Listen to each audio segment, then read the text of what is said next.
6월절 성전 제사를 방해하신 예수님은 겟세마네 동산에서 기도하신 후 병정들에게 잡히셨습니다. 예수님을 붙잡은 병정들은 예수님을 가야바와 안나스에게 데리고 가게 되고 그 산헤드린 공회에서 예수님께 참남죄의 올무를 씌우게 됩니다. 당시 제사장들이 메시아는 고난받는 메시아라고 하는 사실을 알았더라면 그 제사장들이 자신들이 참남죄를 저지르지는 않았을 겁니다. 예수님에게 신성모독죄라고 하는 죄목을 뒤집어 씌운 그들은 예수님을 빌라도에게 보냅니다. 하지만 빌라도는 예수님에게 죄를 발견하지 못하고 헤롯에게 예수님을 보내게 되고 헤롯은 다시 빌라도에게 예수님을 보내는 과정을 겪게 되어서 예수님께서 밀란죄로 빌라도 법정에서 최종적으로 사형원도를 받게 됩니다. 우리가 복음서를 통해서 아는 것처럼 그 빌라도의 최후의 법정에는 많은 사람들이 운집해 있었는데 예루살렘 성에 입성하실 때 호산나 찬송하리로다 주의 이름으로 오시는 이여 찬송하리로다 우리 조상 다윗의 나라여 가장 높은 곳에서 호산나 하면서 그리스도의 예루살렘 입성을 그토록 기뻐하고 찬송했던 그 군중들이 예수를 십자가에 못 박으라, 예수를 십자가에 못 박으라 하는 그러한 함성으로 인민재판장을 가득 메우게 됐습니다. 그리고 예수님의 사형이 집행이 됐죠. 군병들이 희롱합니다. 침을 뱉습니다. 손으로 때립니다. 가죽 채찍으로 내리칩니다. 왕이라고 희롱하기 위해 왕의 홍포를 입히고 그 손에 갈대를 손에 쥐어주고 머리에는 가시관을 씌우더니만 네가 무슨 왕이냐 하면서 그리스도를 희롱합니다. 희롱할 대로 희롱한 이후에 예수님의 어깨에 십자가를 걸고 골고다로 올라가게 되죠. 넘어지면 다시 일으켜 세우고 또 넘어지면 다시 일으켜 세우기를 10여 차례 반복한 이후에 예수님은 6월절 어린 양이 되어 골고다의 십자가에 달리시게 됩니다. 저와 여러분의 모든 죄를 한 몸에 지시고 오전 9시에 십자가에 달리신 예수님은 오후 3시에 운명하셨습니다. 분명히 죽으셨습니다. 그리스도께서 사망하신 것을 당시 사형 집행을 감당하였던 군병들이 확인을 했고 수많은 사람들이 분명히 확인했습니다. 그리고 한 번도 사용되지 않는 아리마대 요셉의 무덤에 묻히셨습니다. 이것이 바로 다입니다. 이제 이것으로 모든 것이 끝입니다. 여기서 아무 일이 일어나지 않는다면 예수님의 추종자들, 제자들이 다시 모일 이유가 없고 그리스도교가 이 땅에 왕성할 이유조차도 없는 겁니다. 절망적인 상황입니다. 끝입니다. 그런데 예수님이 다시 살아나셨습니다. 죽은 지 3일 만에 다시 살아나셨습니다. 분명히 십자가에 못 박혀 피를 흘리고 살이 찢기고 처참하게 죽어가셨던 분인데 그분이 무덤의 문을 박차고 다시 살아나셨습니다. 복음서에 보게 되면 예수님이 죽으시고 난 다음에 안식일이 지난 첫날에 바로 오늘 주일에 막달라 마리아와 살로메 요한나와 야고보의 어머니 마리아 그리고 여러 명의 여인들이 향품을 가지고 예수님의 무덤에 도착하게 됩니다. 무덤에 가보니까 무덤의 문이 이미 열려져 있는 것이었습니다. 얼마나 충격적인 사건입니까? 무덤 속을 보았더니 그곳에는 예수님의 시신이 보이지 않았습니다. 충격적인 상황이 전개되고 있었습니다. 이때 여인들이 근심스러워서 무덤을 살필 때 두 천사가 나타났어요. 천사가 나타나니 얼마나 두렵습니까? 이 여인들이 그 두려움 가운데 너무너무 두려워서 얼굴을 땅에 대고 엎드렸습니다. 무서웠기 때문에요. 그때 천사가 여인들을 향해 말합니다. 여러분들 어찌하여 다시 살아나신 분을 죽은 자 가운데 찾으십니까? 어찌하여 산 자를 죽은 자 가운데 찾느냐고 묻습니다. 예수께서 다시 살아났다라고 하는 사실을 천사들이 말씀한 것이었습니다. 그리고 이 여인들이 무덤 아래로 내려오다가 동산지기인 줄 알았는데 부활하신 예수님을 만나게 됩니다. 여러분, 예수님 부활하셨습니다. 부활하신 예수님은 여러 차례 제자들과 사람들에게 나타나셨는데 실망에 가득 차서 고향으로 내려가고 있는 엠마오로 가는 두 제자에게 나타나셨습니다. 그리고 도마가 없는 10명의 제자들만 이 또한 나타나셨습니다. 때로는 매우 많은 사람들이 있는 가운데 나타나셨는데 심지어 예수님이 승천하실 때에는 500명이 넘는 사람들이 일시에 부활하신 예수님을 목격하고 승천하신 예수님을 보았다라고 하는 성경의 기록이 분명히 남아 있습니다. 이 부활은 진리입니다. 그리고 이 아침에 이 부활을 믿기 때문에 저와 여러분 하나님의 이름을 찬양하고 하나님을 경배한다고 생각이 됩니다. 분명한 부활인데, 분명한 진리인데도 불구하고 많은 사람들이 이것을 믿지 않으려고 하는 경향성이 세상에 많이 있습니다. 왜 그럴까요? 그것은 그리스도의 부활이 문제가 있기 때문에가 아닙니다. 그리스도가 문제가 있어서가 아닙니다. 그것은 우리의 교회가 문제고 우리 그리스도인들이 문제이기 때문에 사람들이 그리스도의 부활에 대해서 무관심하거나 그리스도의 부활에 대해서 부정하는 경향성이 실제한다고 하는 사실입니다. 인도의 지도자 마하트마 간디가 힌두교도였지만 이 기독교인들을 접할 기회가 참 많았습니다. 간디가 영국에서 공부를 했고 남아프리카 공화국에서 변호사 생활을 했는데 당시 자기의 고국 인도는 영국의 식민지였어요. 간디가 그때 말하기를 난 그리스도를 존경하지만 예수를 믿지는 못하겠다. 그 이유가 뭐냐면 예수를 믿는 사람들의 위선 때문이라고 얘기했습니다. 이건 당시 기독교인들에 대한 최악의 비판이었어요. 최악의 비판이었습니다. 이 간디의 비판은 지금 현재 21세기 우리 대한민국에서 충만합니다. 많은 사람들이 예수의 생애에 대해서는 존경심을 갖고 싶지만 정말 예수를 믿는 교회와 그리스도인들에 대해서는 신뢰감을 가질 수 없다라고 하는 얘기를 요즘에 굉장히 많이 하고 있습니다. 예수는 좋은데 교회와 그리스도인들은 신뢰할 수 없겠다. 요즘에 참 선거철을 앞두고 한 목사의 아들의 막말이 신문을 아주 도배하고 있는 것을 볼 수가 있습니다. 그는 목사의 아들이에요. 그리고 그는 뉴스엔조이라고 하는 인터넷 신문사에서 기자로 있다가 CBS 방송국에서 또한 기자 생활을 하고 복음과 상황이라고 하는 곳에서 기자 생활을 한 그런 친구입니다. 그런 젊은이에요. 그런데 그가 기독교에 대해서 막말을 했다라고 해서 그리고 또한 입에 담을 수 없는 욕지거리를 했다고 해서 많은 사람들이 그를 비난하고 비판합니다. 그런데 저는 역으로 이렇게 말하고 싶어요. 왜 그가 목사의 아들인 그가 기독교 언론단체에서 일했던 그가 입에 담을 수도 없는 그런 욕을 했던가? 왜 그랬을까? 그 이면은 보지 않고 욕을 했다고 하는 그 부분만 살피는 그것을 볼 때 이것이 얼마나 우리 개신교회와 교회와 영적 지도자들을 향한 불신이 사회에 팽배한가 하는 것을 보여주는 단면이라고 생각을 합니다. 사실요, 기독교에 대해서 요즘에 반감이 참 많잖아요. 기독교의 진리와 정신에 대해서 요즘에 믿지 못하겠다는 분들이 이 땅에 참 많습니다. 본문에 등장하고 있는 도마가 그리스도의 부활에 대해서 믿지 못하겠다라고 하는 의견을 표출합니다. 도마는 굉장히 확실한 것을 좋아했던 사람이에요. 분명한 것을 좋아했던 사람입니다. 10명의 제자들이 부활하신 예수님을 만난 다음에 도마가 왔을 때 도마에게 얘기합니다. 부활하신 예수님을 보았다고. 그랬더니 도마가 믿지 못하겠다고 얘기합니다.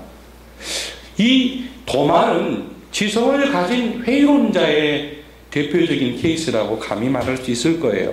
도마의 인생을 보면 굉장히 분명한 것, 확실한 것을 좋아했던 인물입니다. 요한복음 14장에 보면 예수님이 하루는 이런 말씀을 하세요. 야, 내가 너희를 위해서 너희를 떠날 것이다. 내가 너희를 위하여 거처를 예비하러 갈 것이다.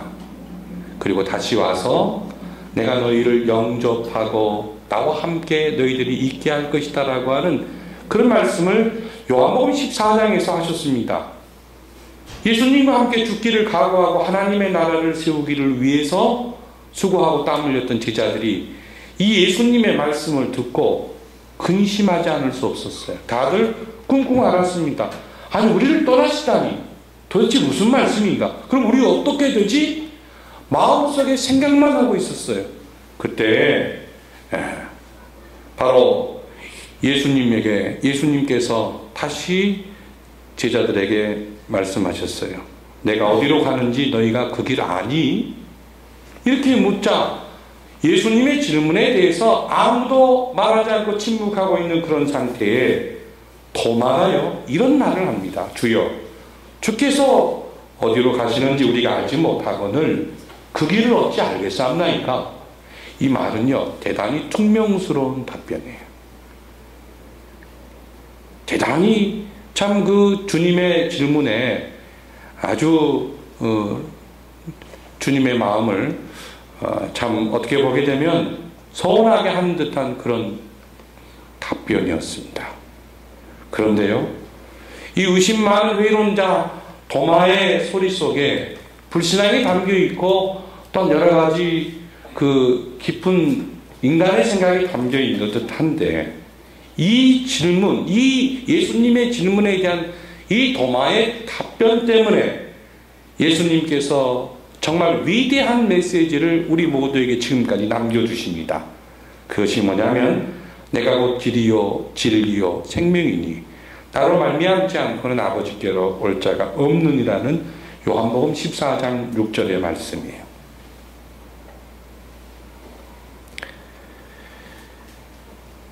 예수님께서 바로 도마에게 자신을 통해서 구원이 이루어질 수 있다라고 하는 사실을 신비하게 말씀을 했던 겁니다. 자, 도마, 이 사람은 굉장히 지성적인 사람이에요. 확실하고 분명한 것을 좋아하는 철저한 사람입니다. 모르는 것을 아는 척하지 않았습니다. 안 믿어지는 것을 믿는 척하지 않았어요. 그런 도마입니다. 그런 도마에게 예수님께서 한 주간이 지난 다음에 도마가 있는 11제자에게 다시 나타나시고 그 도마에게 예수님이 본문에서 말씀하시죠. 네 손가락을 내밀어 내 손을 보고 내 손을 내밀어 내 옆구리에 넣어보라. 그리하여 믿음 없는 자가 되지 말고 믿는 자가 되라. 도마에게 이 말씀을 하셨습니다. 이 말씀을 듣는 순간 도마가 충격적이었을 거예요. 어떻게 내 마음을 다 읽고 있지? 아니, 내가 예수님의 그 상처 흔적 그것을 만져보고 확인하지 않으면 믿지 않겠다고 얘기한 이것을 저분이 어떻게 알고 계시지? 저분은 내 마음을 읽으시는 하나님이야. 저분은 내 생각을 읽고 계시는 주님이야. 어떻게 내가 그 자리에 없었는데도 불구하고 내 생각을 이미 읽고 계시고 알고 계시고 내가 당신에게 어떤 질문을 할 것인지까지 다 인지하고 계시니 이 도마는 예수님 앞에서 충격을 금할 수 없었습니다. 그 충격을 표현하지 않을 수 없었어요. 그 도마의 그 예수님, 부활하신 예수님을 향한 그 충격적인 고백이 부활하신 예수여 당신은 나의 주님이시고 나의 하나님이십니다. 이 고백이에요. 어쩌면 이 도마의 신앙 고백, 나의 주 나의 하나님이라고 하는 고백은 가이사랴 빌립보에서 베드로가 했던 주는 그리스도시요 살아계신 하나님의 아들입니다라고 하는 고백보다 한차원 뛰어넘은 성경 전체에 등장하는 그리스도를 향한 신앙 고백 중 가장 탁월하고 수준 높은 고백이라고 말할 수 있습니다. 손으로 확인해봐야 알 수 있겠다라고 한 그 도마, 본문에 보게 되면 도마가 손으로 확인했다라고 하는 내용은 없어요. 도마를 만지지 않아도 충분히 믿을 수가 있었습니다. 그래서 나의 주 나의 하나님 이렇게 고백하게 된 겁니다. 이 도마의 고백에 예수님이 어떻게 반응하십니까? 너는 나를 본거로 믿느냐? 하지만 보지 못하고 믿는 자들은 복이 있도다라고 말씀하시면서 오늘 아침에 그리스도의 부활을 직접 목격하지 못했지만 그것을 믿는 우리가 복이 있다고 예수님이 선언하고 계십니다. 할렐루야. 이것이 중요한 거예요. 우리가 바로 직접 부활의 주님을 목격하지 못했지만 보지 못하고 믿으니 얼마나 엄청난 존재입니까? 부활이 없으면 우리 기독교가 무의미합니다. 다시 사는 것이 없으면 우리 신앙이 무의미합니다. 때로는 우리가 믿음 생활할 때 도마처럼 확인하고 싶을 때가 있어요. 하나님이 나에게 성경에 분명한 약속들을 주셨는데 왜 아직도 이루어 주시지 않지? 빨리 해주시면 좋겠는데. 조바심이 일어나요. 답답해요. 답답하고 조바심이 일어나고 그때 내가 차라리 그리스도를 알지 못했다면, 그리스도의 은혜의 감격을 경험해 본 사람이 아니었더라면 얼마나 좋았을까 하는 그런 인간적인 생각이 우리 안에 들 때가 있어요. 그때 엄청나게 고독하고 공고해집니다. 오늘 본문의 말씀, 이 도마가 확인하고 싶고 빠지고 싶고 그리고 또 믿고 싶지 않는 그런 상황에도 불구하고 예수님이 찾아오셔서 도마를 책망하시지 않았습니다. 도마를 버리지 않았어요. 오히려 도마에게 힘과 위로를 주었습니다. 이 도마에게 나타나신 이 부활하신 그리스도가 오늘 또 저와 여러분에게 그렇게 동일하게 역사하신다는 사실, 더 엄청난 은혜로 우리에게 함께 하신다고 하는 사실이 얼마나 감사하고 기쁜지를 모르겠습니다. 보지 못하고 믿는 자들이 복이 있다. 여러분, 부활은 사실입니다. 그리스도가 부활하신 것은 진리입니다. 과거 소련에 그 악명 높았던 스탈린이 있습니다. 스탈린이 죽고 난 다음에 후르시초프가 실권을 장악하게 됐어요.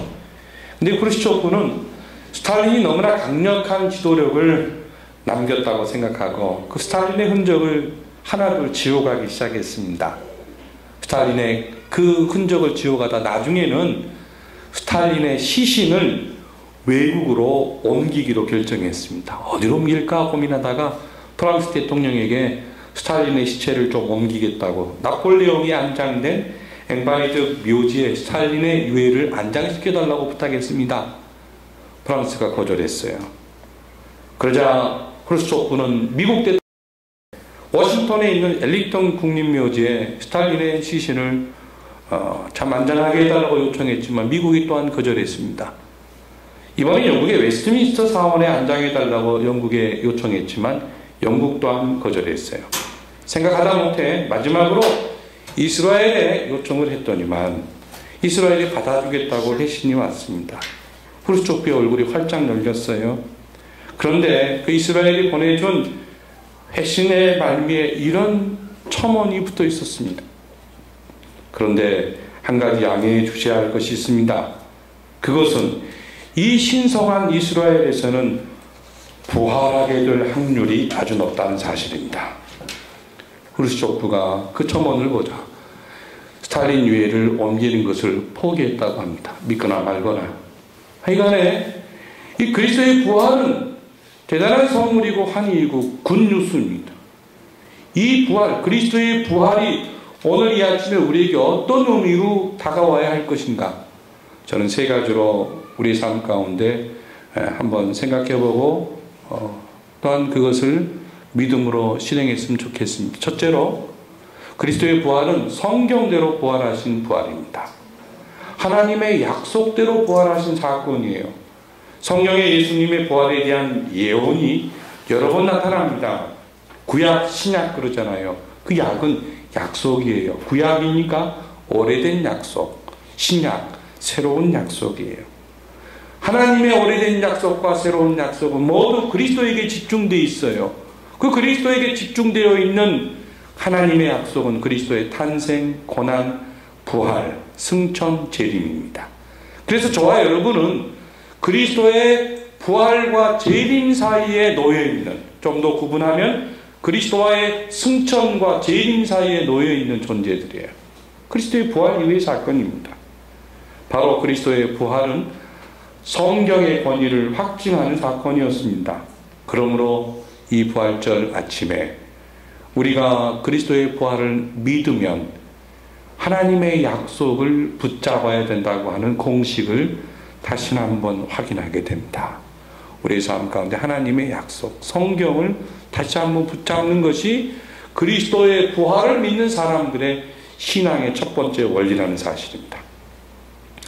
두 번째로요, 그리스도의 부활은 예수님이 참 하나님이시고 참 인간이라고 하는 사실을 우리에게 증명하는 사건이었습니다. 죄가 없으신 참 인간, 우리 죄값을 치르시기 위한 유월절 어린 양으로 대속의 제물 되신 그리스도의 죽으심, 그 죽으심은 그리스도의 참 인간됨을 증명하는 사건이었습니다. 온 인류의 죄를 한꺼번에 지셨기 때문에 그렇습니다. 죄인이 죄인을 대신할 수 없다고 하는 공식은 성경이 말씀하고 있잖아요. 그리스도의 죽으심은 그리스도의 참 인간 되심을 증명하는 사건이었습니다. 하지만 그리스도의 부활은 그리스도가 참 하나님이라고 하는 사실을 드러내는, 온 우주를 향한 그리스도의 정체를 드러내는 사건이었습니다. 그리스도가 하나님이라는 거예요. 죽음의 권세, 지옥의 권세를 해치고 나오실 수 있는 분은, 하나님의 진노를 막을 수 있는 분은 하나님밖에 없습니다.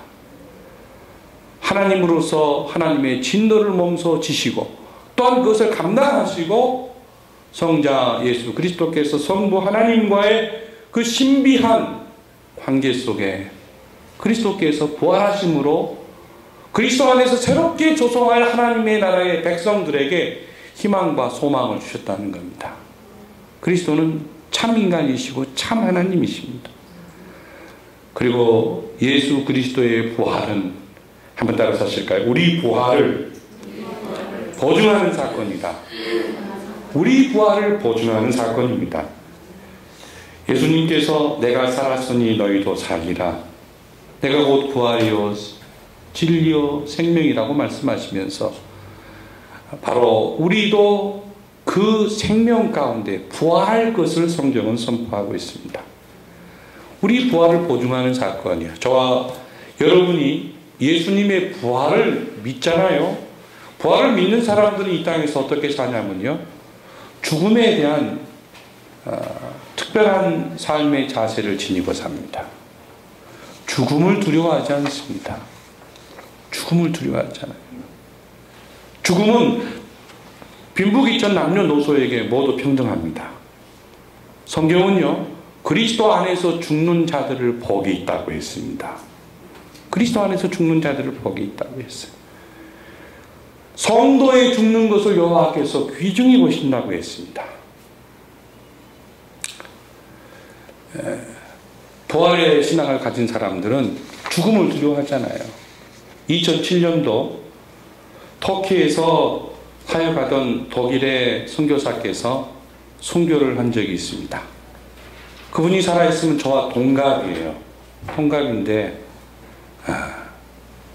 지금부터 5년 전에 터키에서 틸만 에케하르트 게스케 선교사께서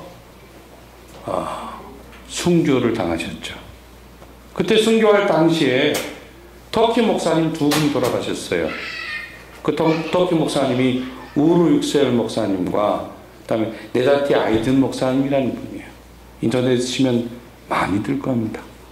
2분의 터키 목사님과 1분의 독일 선교사가 죽임을 당했는데 그때가 부활절이 지난 즈음이었어요.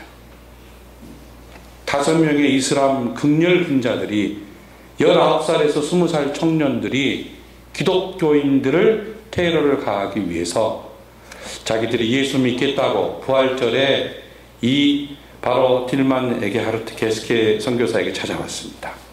내가 예수 믿고 싶습니다. 그래서 딜만 선교사가 그들의 집회에 참여하도록 했습니다. 5명의 젊은이가 참여하게 됐으니 얼마나 좋겠습니까?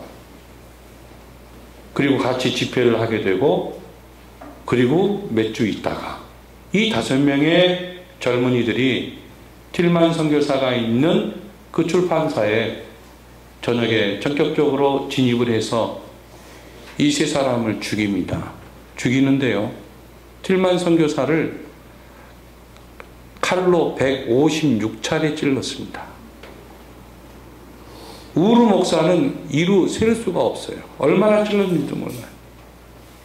그런데 칼로 한번 찌를 때마다 알라를 믿을래, 예수를 부인할래? 예수를 부인하고 알라를 믿어라. 너희들이 믿는 메시아를 거부하고 이슬람의 알라를 믿으라고 종용한 겁니다. 그때 틸만 선교사와 네자티와 우르 목사, 이 3사람은 그리스도를 부인하지 않았습니다. 여러분, 가장 무서운 형벌이 뭔지 아세요? 이 5명의 총각들이 틸만 선교사를 돼지 잡을 때처럼 돼지처럼 온몸을 묶고 의자에 묶었습니다. 그리고 터키 2 목사가 그걸 바라봐요. 그리고 5명의 이슬람 극렬주의자들이 이 틸만을 향해 칼로 테러를 가합니다. 그리고 그 광경을 터키 2 목사가 쳐다봐요. 사랑하는 동역자와 가족과 친구가 옆에서 테러를 당할 때 그걸 보고 있는 사람의 고통은 이루 말할 수가 없는, 고문 중에 가장 큰 고문이 뭐냐면 고문을 받는 사람들의 소리와 그걸 보는 거예요. 이건 더 큰 고문이에요.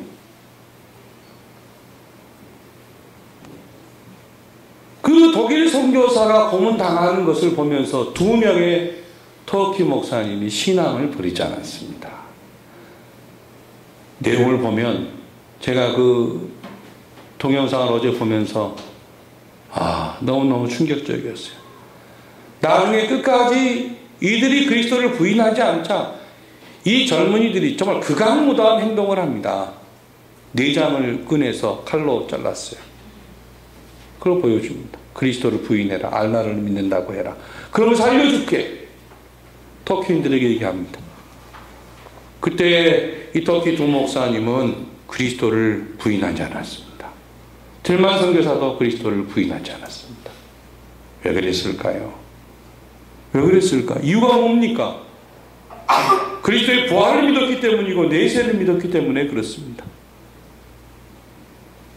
나중에 이들의 장례식이 치워진 다음에 틸만 선교사가 죽은 이후에 장례식 치른 다음에 틸만 선교사의 부인이 그렇게 고백을 했어요.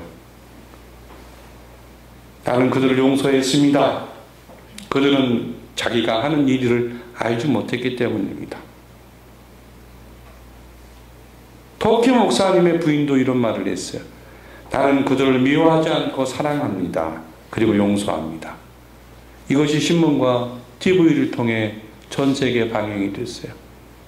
이때 터키 이스탄불에서 신기한 일이 벌어졌습니다. 그동안 누가 예수 믿는지 알 수 없었던 상황이었는데 수백 명의 그리스도인들이 거리로 뛰쳐나와서 나도 그리스도인이다, 나도 죽여라 하고는 데모를 한 거예요. 그때 세계의 모든 언론이 터키의 이스탄불에 집중이 된 적이 있습니다. 왜 그랬을까요? 그들이 그리스도의 부활을 믿었기 때문에 그렇습니다. 그들이 이 세상이 우리 인생의 전부가 아니라는 사실을 믿었기 때문에 그래요. 부활의 증인이라면요, 우리가 예수님의 부활을 믿는다면요, 이 세상이 내 인생의 전부인 것처럼 살지 마십시오. 이 세상의 전부가 아니에요. 분명히 내세가 있다고요. 부활이 있단 말이에요. 영원한 생명이 우리를 기다리고 있단 말입니다. 우리가 부활의 그 기쁨을 믿는다고 하면 바로 내세를 소망하고 그 내세에 대한 소망과 기쁨이 우리 안에 현재 실존해야 합니다. 어제 김찬성 목사님이 본인이 5월달에 터키 이스탄불로 또 앙카라로 사역을 가신다고 하면서 물건을 정리해 가지고 교회에 왔어요. 복사기, 또 팩스기, 한 번도 쓰지 않는 면도기, 신발 말리는 기계, 텐트, 코펠, 버너, 터키 못 갖고 가니까 다 져주고 간다고 왔어요. 근데 한참 얘기를 하는데, 저 어머니도 여기 계시는데 참 터키가 이란보다 더 위험해요. 터키 이스탄불에서 1년 동안 있다가 앙카라로 옮겨서 이란 난민들을 돌보는 사역을 하기 시작했다는데, 이란은 기독교 인구가 상당히 많아요. 그래도. 근데 터키는 자유스럽게 보이지만 기독교 인구가 많지 않아요. 많지 않습니다. 그래서 제가 어제 그런 얘기 서로 하다가 이제 간 다음에 제가 설교 준비하다 이 터키 틸만 목사가 생각이 나서 오늘 함께 나누게 된 겁니다. 왜 그런 위험한 그러한 일을 감행합니까? 그리스도의 부활을 믿기 때문이고 내세에 대한 소망이 있기 때문에 그렇습니다. 사랑하는 형제 자매님들, 눈에 보이는 세상이 다가 아니라는 사실을 부활의 증인들은 가슴에 새기고 산다는 사실을 꼭 기억하시기를 주의 이름으로 소원합니다. 우리가 부활의 증인으로 사는 것은 현실에 충실해야 됩니다. 현실에 충실해야 돼요. 내세의 소망만 가지고 있는 것이 아니에요. 현실에 충실해야 됩니다. 그래서 사도 바울은 고린도전서 15장에 보면 부활에 대해 설명하면서 그들에게 부탁하죠. 경고하고 흔들리지 말라. 이 땅에서 부활신앙으로 살아라. 세상은요, 그리스도가 부활하신 사실에 대해서 우리로 하여금 믿지 못하도록 수없이 많은 공격들을 해옵니다. 영적 공격들이 심각합니다. 그때마다 우리는 그 영적 공격을 성령의 도우심으로 막아내야만 할 것입니다. 그리고 이 땅에서 현실 속에서 그리스도가 원하시는 그 하나님 나라의 의와 사랑을 실천하기 위하여 몸부림치는 생애를 살아가야만 할 것입니다. 앞으로 이 땅에서 하나님의 나라의 영광과 의를 드러낸다고 하는 것이 얼마나 힘들고 어려운 일인가를 앞으로 더욱더 처절하게 여러분은 경험하며 살게 되실 겁니다. 가까운 우리가 다음 주 수요일에 국회의원 선거가 있잖아요. 국회의원 선거에 투표하는 거 부활의 증인들이 당연히 할 일이에요. 당연히 할 일이에요. 그렇잖아요. 그거 투표하지 않으면 부활의 증인들이 참 자기의 증인의 삶을 포기하는 겁니다. 우리 교인들은 꼭 투표에 참여해 주시기를 바랍니다. 제가 누구를 찍으라고는 결코 말할 수는 없죠. 큰일 나잖아요. 근데 제가 입이 근질근질해서 한마디 하고 싶어요. 여러분 양해하실래요? 제가 누구를 찍는지 한번 얘기해 볼까요? 그러면은 나는 목사님처럼 안 찍을 거야, 그럴 거예요. 대부분 다. 전 녹색당 찍으랍니다. 만약에 이러면 여러분 어떠실게요? 아니 한 표도 안 나는 녹색당을 찍다니.